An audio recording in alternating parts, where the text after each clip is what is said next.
Hello students, welcome to दक्षिणा ई classroom. तो चलिए बेटा, अब हम इस लेक्चर में स्टडी करते हैं कि अभी तक जो हमने देखा था कि सेल डिवाइड करना चाह रहा है, तो सेल पूरे प्रोसेस की सेल साइकिल के पूरे प्रोसेस को दो पोर्शंस के अंदर बांट दे रहे हैं। एक अपने पास क्या था कंप्लीट, अगर आप ऑब्जर्व करें तो एक था इंटरफेस और दूसरा था एम फेस। हमें मालूम था स्टडी से, हमने लास्ट वाले लेक्चर में देखा कि जब ये इंटरफेज है, ये वाला फेज तो था ग्रोथ के लिए। किस चीज के लिए? ग्रोथ के लिए, कि सेल को क्या करना है, अब ग्रोथ करनी है। और एम फेज के दौरान सेल को एक्चुअली डिवाइड करना है, बंटना है दो हिस्सों में। कहानी क्लियर हो रही है? तो बेटा अब ये जो इंटरफेज है, ये तो डोमिनेंट टाइम है। ये कैसा टाइम है? जो 95% ऑफ द सेल का पूरा टाइम पीरियड लेता है। तो बेटा इस इंटरफेस को ना और आगे 3 फेजेस में बांट दिया गया है, तोड़ दिया गया। हम एनसीईआरटी को स्टडी करते हैं तो एनसीईआरटी क्या कहता है? द इंटरफेस दो called the resting phase is the time during which the cell is preparing for division. समझते हैं हम लोग? Cell is preparing for division by undergoing both cell growth and DNA replication in a orderly manner. यानी cell अब growth कर रहा है, साथ ही साथ डीएनए रेप्लिकेशन भी करेगा। लेकिन अब सेल ग्रोथ कब होगी, डीएनए रेप्लिकेशन कब होगी, इन सब बातों को स्टडी करने के लिए बेटा हम पूरे इंटरफेस को इन फेजेस में बांट देते हैं। Simple, let's start. सबसे पहले था G1 फेज। बेटा G वर्ड कहां से है? गैप से। तो आप गैप 1 बोलिए चाहे G1, एक ही बात होगी। द गैप 1 यानी the G1 phase corresponds to the interval between mitosis and initiation of DNA replication. क्या मतलब हुआ कि ये था एक पेरेंट सेल, पेरेंट सेल ने माइटोसिस करके 2 डॉटर सेल बना दिए। आप समझ रहे हैं? अब ये दोनों डॉटर सेल, बेटा ये डॉटर सेल आगे ग्रो करेगा और ग्रो करेगा। अब ग्रो करने के थोड़ी देर बाद जाके क्या करेगा? डीएनए रेप्लिकेशन करेगा। यानी ग्रोथ करी और ग्रोथ के थोड़ी देर बाद जाके डीएनए रेप्लिकेशन करी। तो इसके बीच का जो टाइम पीरियड है, यानी जस्ट माइटोसिस के बाद, यहाँ क्या हुआ? माइटोसिस, और जस्ट माइटोसिस के बाद जिसको मैं हाईलाइट कर रहा हूँ, इस वाली पीरियड के दौरान बिफोर दी रेप्लिकेशन, रेप्लिकेशन से पहले वाला ये वाला पीरियड होगा गैप 1 फेज। सिंपल समझ आ रहा है? अब इस डायग्राम में देखिए, इधर हुआ माइटोसिस, इधर हुआ एस फेज जहां पे डीएनए रेप्लिकेशन होगा। तो उसके बीच का पीरियड, ये वाला कौन सा पीरियड है बेटा? G1 phase. Very nice. The G1 phase corresponds to the interval between mitosis and initiation of DNA replication.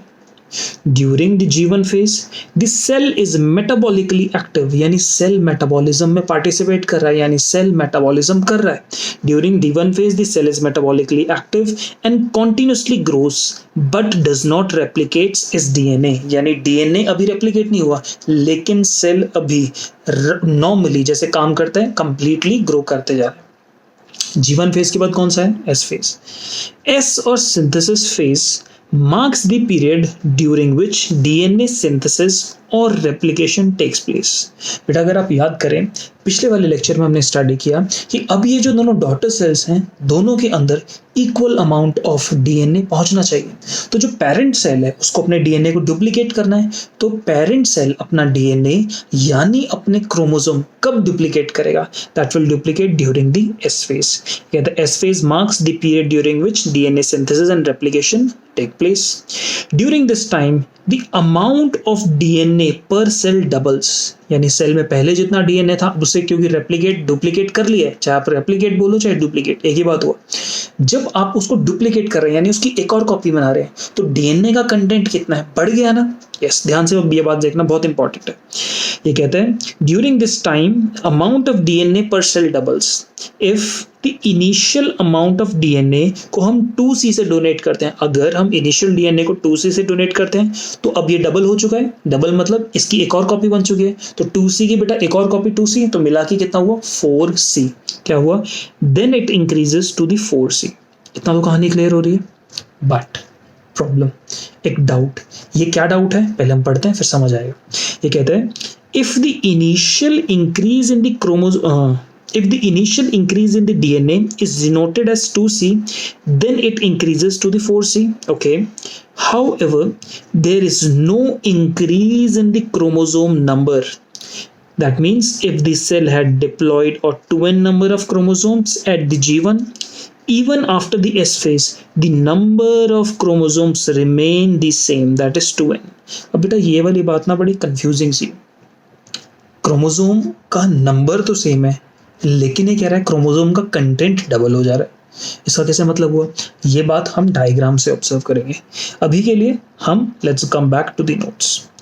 हमने कहा कि जब इंटरफेस लीजिए इसको 3 पार्ट्स में बांट दीजिए, G1 S and G2 face. Okay, gap 1 face सबसे पहले ग्रोथ हुई।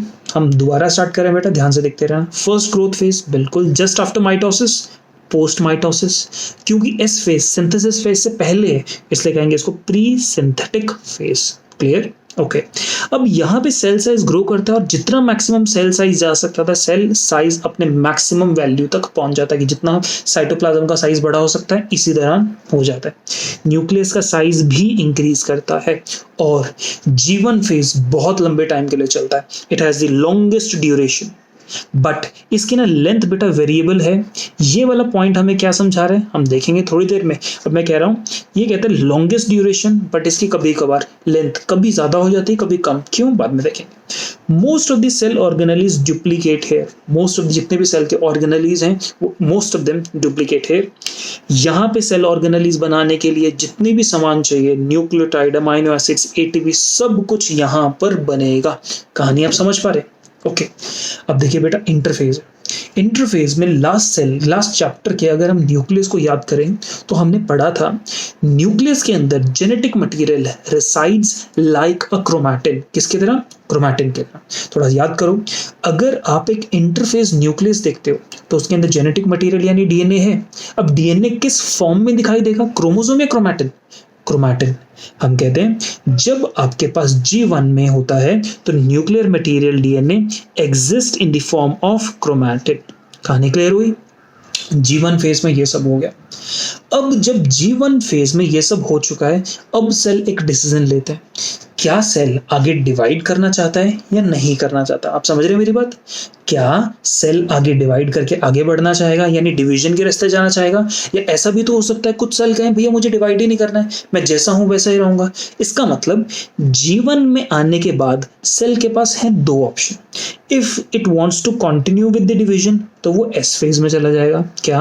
अगर उसको करना है डिवीजन, आगे बढ़ना है, तो वो जाएगा एस फेज में। But if it doesn't want to continue the division तो सेल अपने अंदर कुछ मॉडिफिकेशन करेगा। और क्या? Cell loses the capacity of division. Cell divide करने की कैपेसिटी को भुला देता है, छोड़ देता है। कहता है सेल कहता है मैं डिवाइड नहीं करूंगा, और सेल और स्पेशलाइज होने लगता है। जो एक नॉर्मल सेल था अब वो सेल कहता है कि भैया मैं डिवाइड करके बना, अब मैं अपने अंदर स्पेशलिटी इंट्रोड्यूस करूंगा, मैं एक स्पेशल टाइप का सेल बन जाऊंगा। इस बात को आप कैसे समझेंगे? इमेजिन दिस थिंग, एक स्पर्म ओवम आपस में मिक्स हुए और जो स्ट्रक्चर बना वो क्या था? जाइगोट। जाइगोट बना बेटा, हमने जाइगोट के सेल्स ने डिवाइड किया और डिवाइड करके क्या बनाया? एम्ब्रियो। यहाँ तक फॉलो कर पाए? तो हमने कहा इधर हमारे पास बन चुका है ओवरऑल अंडरस्टैंडिंग एम्ब्रियो। अब बेटा एम्ब्रियो के अंदर डिवीजन होगी, बिल्कुल, और डिवीजन किस तरीके से होगी? माइटोसिस से। अब एम्ब्रियो के सेल्स डिवाइड करके खूब सारे सेल्स का, बहुत सारे सेल्स का इस तरीके से गुच्छा बना लेंगे। लेकिन बेटा इनमें से ना हर एक सेल एक दूसरे जैसे दिखता है, इनमें से किसी भी सेल ने एक स्पेशलाइज्ड फंक्शन नहीं लिया। अब कंडीशन क्या होती है? धीरे धीरे धीरे धीरे जैसे जैसे ये एम्ब्रियो बड़ा होता है, इनमें से कुछ सेल, नॉट ऑल, कुछ सेल स्पेशलाइज्ड फंक्शन लेते हैं, यानी कुछ सेल डिवाइड करते रहेंगे और कुछ सेल क्या हो जाएंगे? स्पेशलाइज हो जाएंगे। जब बेटा कुछ सेल स्पेशलाइज हो जाएंगे तो आप हिसाब लगाओ, स्पेशलाइज सेल का मतलब है कोई स्किन सेल बन जाएगा, कोई मसल सेल बन जाएगा, कोई बोन सेल बन जाएगा, कोई लिवर सेल बन जाएगा। इस तरीके से बनते रहेगा कि नहीं? दैट मीन्स ये स्पेशलाइज होने का प्रोसेस क्या कहलाता है? डिफरेंशिएशन। क्या कराते हैं? डिफरेंशिएशन। डिफरेंशिएशन वो तरीका है जिसके थ्रू मैं एक सेल को किसी दूसरे सेल से अलग डिफरेंशिएट कर सकता हूं। क्यों डिफरेंशिएट कर पाया? क्योंकि सेल ने एक स्पेशलाइज्ड फंक्शन ले लिया। तो जब G1 में रहता हुआ सेल G1 में अपना ग्रोथ करता है तो वो कहता है कि या तो मैं डिवीजन के लिए आगे एस फेज में चला जाऊंगा, या फिर अब मैं डिवीजन नहीं करूंगा, मैं क्या काम करूंगा? मैं अपने आप की डिवीजन की कैपेबिलिटी लूज करके डिफरेंशिएशन करूंगा और modifies itself for a specialised special function. Simple बात समझ रहे हैं?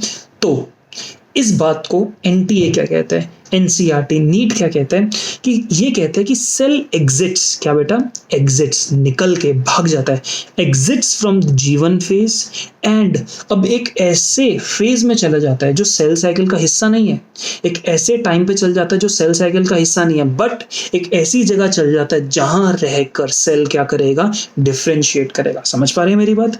यानी cell exits the G1 phase and enters the G0 phase. समझ पाए कैसे?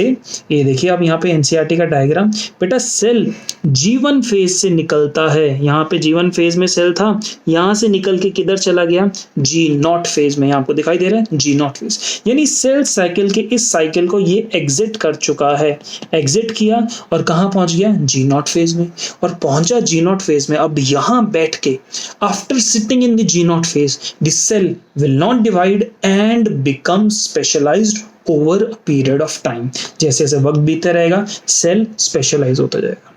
क्या सेल जो G0 फेज में बैठा है क्या वो कोई काम कर रहा है? हाँ, यानी this cell is metabolically active, काम तो कर रहा है बट डिवाइड नहीं करता है।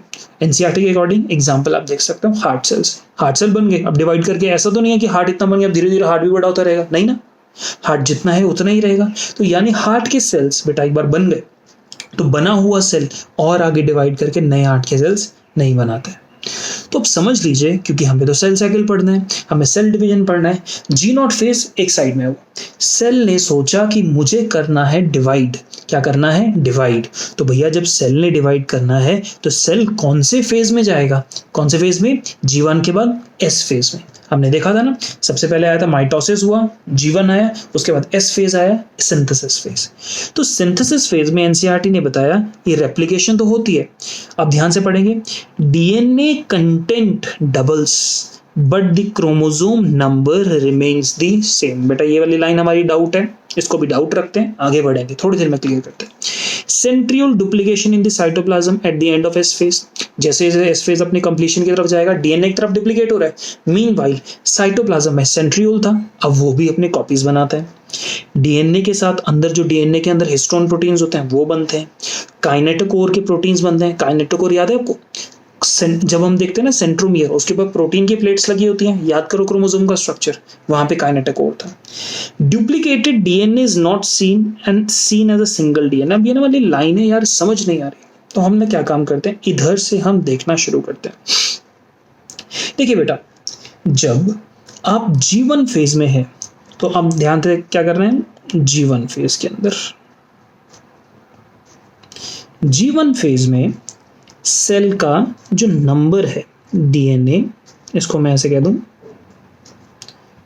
क्रोमैटिन बोलिए बेटा, या एनसीईआरटी कंफ्यूज तो कर देता है, लेकिन चाहे आप क्रोमैटिन बोलो चाहे क्रोमोसोम, नंबर तो एक ही बात है, क्योंकि एक क्रोमैटिन एक क्रोमोसोम बनाता है। मैं जल्दी से रिवाइज करा देता हूं, पहले स्टार्ट करने से पहले, लंबा सा थ्रेड है, ये है क्रोमैटिन, और जब ये कॉइल यानी कंडेंस हो जाएगा तो क्या इस तरीके से कंडेंस होने के बाद इस तरीके से स्ट्रक्चर बनाएगा, और ये स्ट्रक्चर आपके पास क्या बन जाएगा, क्रोमोसोम। तो बेटा 1 chromatin is equal to 1 chromosome, मालूम है ना अपने, कोई बात, तो कहानी क्लियर। तो आप चाहे कैलकुलेशन के लिए वर्ड क्रोमैटिन यूज कीजिए चाहे क्रोमोसोम, एक ही मतलब होता है। हम समझते हैं, ध्यान से देखिएगा, क्रोमैटिन या क्रोमोसोम नंबर। पहली बात, G1 फेज की अगर बात कर रहे हैं तो इंटरफेज का टाइम है, तो आपको क्रोमैटिन मिलता है, क्रोमोसोम आपको G1 फेज में मिलेगा क्रोमैटिन, तो इफेक्टिवली सही वर्ड होगा क्रोमैटिन। क्रोमैटिन का नंबर G1 फेज में है 2n, ओके, तो हम यहाँ पे देख सकते हैं ये हुआ, क्रोमोसोम नंबर 2n था। ह्यूमंस में कितना नंबर होता है, 2n का मतलब ह्यूमंस में कितना हुआ, 46, ओके।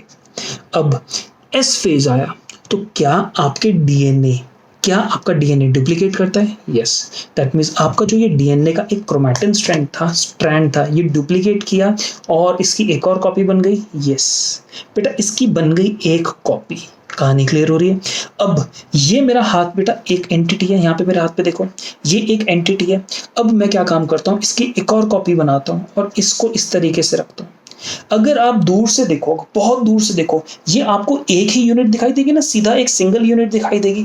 जैसे बेटा ये दोनों हुई 2 यूनिट्स, बट ये हुई एक सिंगल यूनिट, ये बात सही है। उसी तरीके से आप यहाँ पे ऑब्जर्व कीजिए कि मैं इस अकेले की बात करता हूँ तो ये कैसा था, सिंगल यूनिट।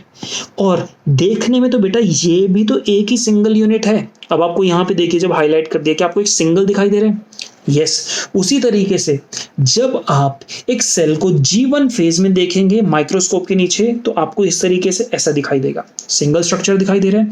अब जब इस सेल को S फेज के बाद देखेंगे तो बेटा आपको ऐसे दिखाई देगा। देखिए कितना दिखाई दे रहा है आपको यहाँ पे, सिंगल। बट अगर मैं इसको असलियत में देखूं तो ये है कैसा, डबल है ना। यहाँ पे आपके पास ब्लू कलर है, रेड कलर है दो, क्योंकि अभी मैं कह रहा हूँ कि दो कलर दिख रहे हैं आपको, तो आप कहेंगे भैया ये है दो। लेकिन अगर मैं इसको माइक्रोस्कोप के नीचे देखूंगा ना तो मुझे ऐसा सा जैसे अभी दिखाई दे रहा है बेटा, सिंगल स्ट्रक्चर दिखाई देगा। समझ पा रहे हैं मेरी बात? यानी इवन आफ्टर डुप्लीकेशन कंटेंट तो डुप्लीकेट हो गए, लेकिन वो किस तरीके से है, एक ही साथ चिपके हुए।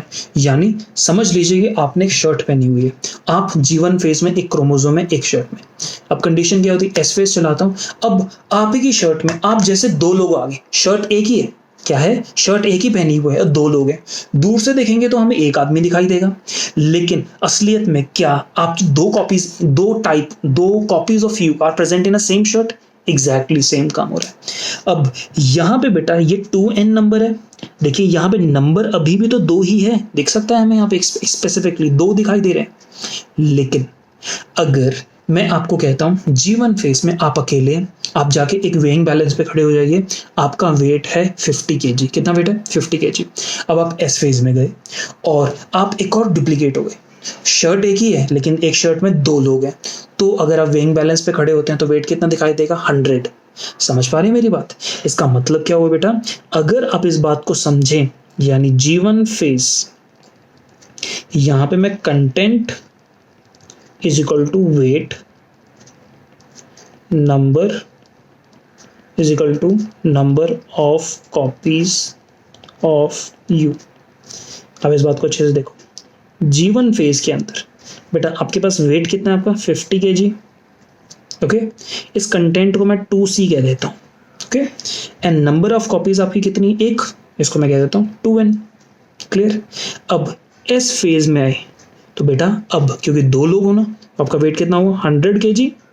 That means 2 into 2C is equal to कितना हुआ, 4C। सिंपल। लेकिन नंबर ऑफ कॉपीज, अभी आपकी नंबर ऑफ कॉपीज एक ही है, क्यों, क्योंकि आप तो अभी एक ही शर्ट में हो, तो आपके पास जो DNA का कंटेंट हुआ, यानी क्रोमोसोम, कंटेंट नहीं क्रोमोसोम जो नंबर है, यहाँ पे अच्छे से लिख देता हूं मैं, किसकी बात कर रहे हैं हमें, नंबर ऑफ क्रोमोसोम। तो नंबर ऑफ क्रोमोसोम बेटा आपके पास कितने हुए, अभी भी 2n ही हैं। नंबर ऑफ क्रोमोसोम नहीं बढ़े, नंबर ऑफ क्रोमोसोम सेम रहे, लेकिन जो कंटेंट था वो आपके पास डबल हो गया। तो एनसीईआरटी की इस लाइन को हम लोग देखते हैं। एनसीईआरटी कहता है, ध्यान से, if the initial amount of DNA is donated as 2C, that is 50 kg, then it increases to 4C, that is 100 kg। समझ आए? However, there is no increase in the chromosome number, आपका number same है। That means if this cell had a diploid 2n number, आपकी आप एक ही थे, अब cell has a diploid 2n number of chromosome at G1, even after the S phase the number of chromosome remains the same, number of chromosome 2n ही रहेंगे। क्या आपको ये वाली बात समझ आई? ये बहुत सिंपल है, कंटेंट हुआ डबल लेकिन क्रोमोसोम नंबर सेम रहा, चाहे बेटा आप क्रोमोसोम नंबर बोलिए चाहे क्रोमैटिन, एक ही बात हुई। मैं आपको दोबारा समझाता हूँ। G1 फेज में कंटेंट और जो S फेज में कंटेंट की बात करते हैं, G1 फेज का कंटेंट एंड S फेज का कंटेंट बात करेंगे तो किस में ज्यादा होगा, S फेज में। तो मैं कहूंगा S फेज में G1 फेज के कंपैरिजन में कंटेंट डबल हो गया, बट S फेज और G1 फेज दोनों के अंदर क्रोमोसोम नंबर सेम रहेगा। कहानी क्लियर हो रही है? Number of chromosome will remain the same. Clear बेटा? यहाँ पे वर्ड आप जरा अच्छे से समझ लो। अगर मैं कभी भी वर्ड कहता हूँ प्लॉइड वर्ड किसके लिए समझाता है, नंबर के लिए। तो G1 और S फेज में अगर आप देख रहे हैं तो सेल हैं यहाँ पे डिप्लॉइड यानी 2n, तो यहाँ पर भी सेल आपके पास डिप्लॉइड ही है, 2n ही है। समझ पा रहे हैं? यहाँ पे वर्ड में जरा प्लॉइड पे मतलब फोकस कर रहा हूँ। आप यहाँ पे देखिए एक्सप्लेनेशन के अंदर, इधर कहते हैं कि अगर अपने पास सेल डिप्लॉयड था तो एस फेज के बाद भी, यहाँ पे थोड़ी सी गलती हो गई, इसको थोड़ा सा इंप्रूव करते हैं, थोड़ा सा इसको करेक्ट करते हैं बेटा। G1 फेज में लिखते हैं इसको अच्छे से। G1 फेज में आपके पास नंबर था 2n और S फेज में आपके पास नंबर भी कितना रहेगा, 2n ही रहेगा। ओके, लेकिन अगर मैं बात करता हूं कंटेंट की, किसकी, कंटेंट की, तो G1 फेज में कंटेंट है आपके पास 2c, क्रोमोसोम नंबर था 46। S फेज में, एस फेज के अंदर जो आपके पास कंटेंट है वो भी कितना रहेगा, वो कंटेंट आपके पास हो जाएगा 4c, डबल दी कंटेंट हो जाएगा। कहानी क्लियर हो रही है, पक्का? यानी बेटा आप यहाँ पे जरा इस बात को सिंपली विजुलाइज करें, इसको इग्नोर करो, इस वाले पोर्शन को इग्नोर करो। आप यहाँ देखो G1 phase chromatin chromosome number is 2n, S phase में number is 2n। Okay, G1 phase में content is 2c and S phase में कंटेंट इज 4c। कंटेंट हुआ duplicate but number remains the same. Okay बेटा, जब content duplicate नहीं होता, यानी G1 में जब डुप्लीकेट कंटेंट नहीं है, तो यानी क्रोमैटिन थ्रेड अकेला है, ऐसे डबल नहीं हुआ। अकेले क्रोमैटिन थ्रेड को हम लोग करते हैं मोनाड, क्या कहते हैं, मोनाड। और अगर क्रोमैटिन थ्रेड सिंगल थ्रेड भी डबल हो गया, क्योंकि कॉपी हुआ ना, डबल हो गया, तो ऐसी चीज को हम क्या टर्म करेंगे, डायड। क्लियर, आगे बढ़ते हैं।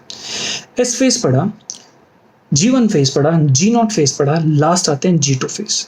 G2 phase is the secondary growth phase. Okay, क्योंकि एस फेज के बाद जो नेक्स्ट बची कुछ ग्रोथ होगी सब यहाँ पर होगी, क्योंकि सिंथेसिस खत्म हो चुकी है, तो पोस्ट सिंथेटिक फेज को टर्म करेंगे। यहाँ पर माइटोकॉन्ड्रिया एंड प्लास्टिड्स डुप्लीकेट करते हैं बेटा, ये बहुत इंपॉर्टेंट है।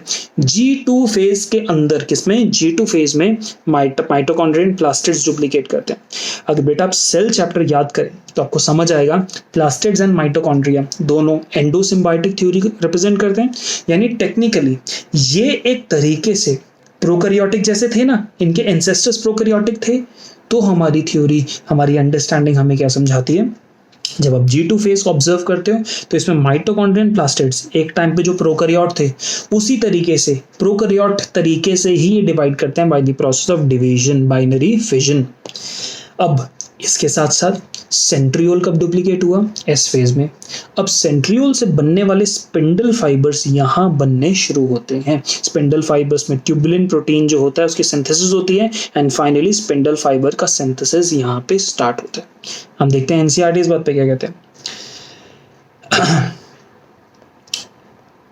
एनसीईआरटी बेटा यहाँ से वापस देखते हैं, हमने तो एस फेज तक सब कुछ पढ़ लिया यहाँ पे। And what is in animal cells during S phase DNA replication begins in the nucleus.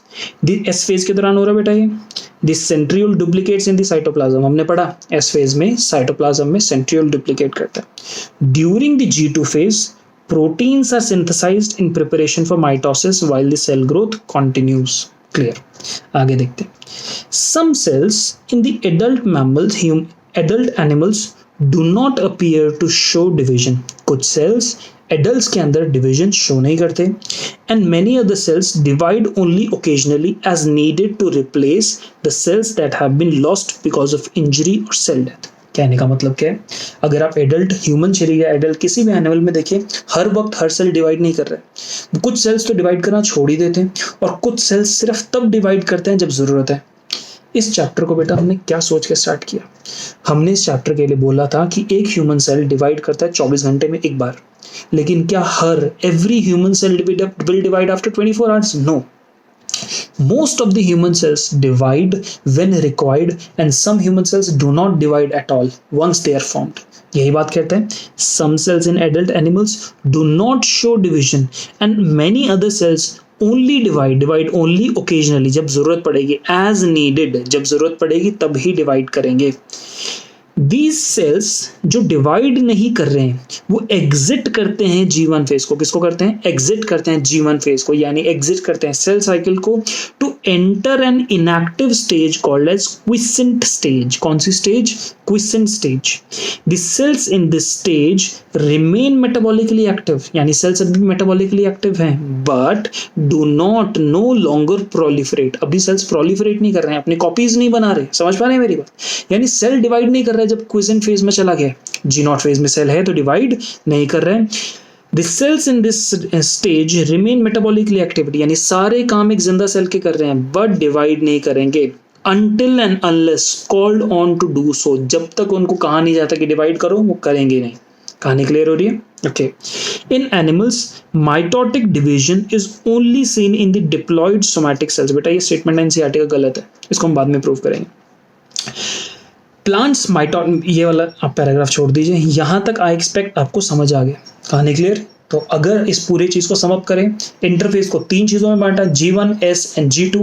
G1 phase में वो अपनी नॉर्मल सेल का साइज ग्रो करता है, न्यूक्लियस का साइज ग्रो करता है और डिसाइड करता है कि उसको आगे डिवीजन करना है या नहीं।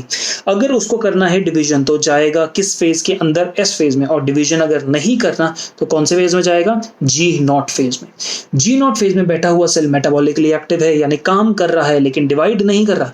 बट जो सेल S फेज में जा चुका है वो सेल अब अपना डीएनए डुप्लीकेट करता है और S फेज में ही सेंट्रियोल को करता है डुप्लीकेट। S फेज में डीएनए का कंटेंट हो जाता है डबल, बट जो डीएनए का क्रोमोसोम नंबर जिसको हम कहते हैं वो आपके पास डबल नहीं होता। तो content moves from 2C to 4C, but the chromosome number moves from 2N and remains as 2N, does not go for 4N। कहानी क्लियर हो रही है? कंटेंट हुआ डुप्लीकेट 2C से 4C, क्रोमोसोम नंबर रहा सेम 2N से 2N ही। फिर बचा हुआ G2 फेज आया और G2 फेज के अंदर क्या होता है? G2 फेज के अंदर अब सेल फाइनली जो बचे कुछ डिविजन होता है उनको कंप्लीट करता है। डिवीजन के लिए रिक्वायर्ड जो प्रोटीन्स होते हैं जैसे आपके पास स्पिंडल फाइबर्स, उनकी प्रोडक्शन करता है स्टार्ट। और माइटोकॉन्ड्रिया और प्लास्टिड्स अब डुप्लीकेट कर चुके हैं।